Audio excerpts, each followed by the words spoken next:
Everyone, আশা করি সকলে ভালো আছেন। আমি আলহামদুলিল্লাহ ভালো আছি।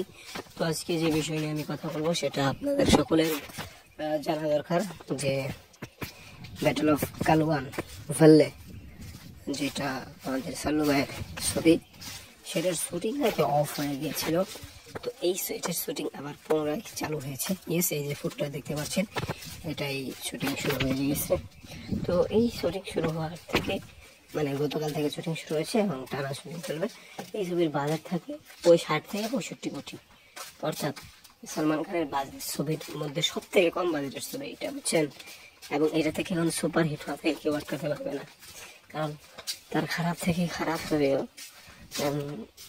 100 কোটি টাকা 1-2 দিনে তুলে ফেলে। তাহলে বোঝেন 65 কোটি বাজেটের ছবি তো 2 দিনই সুপার হিট।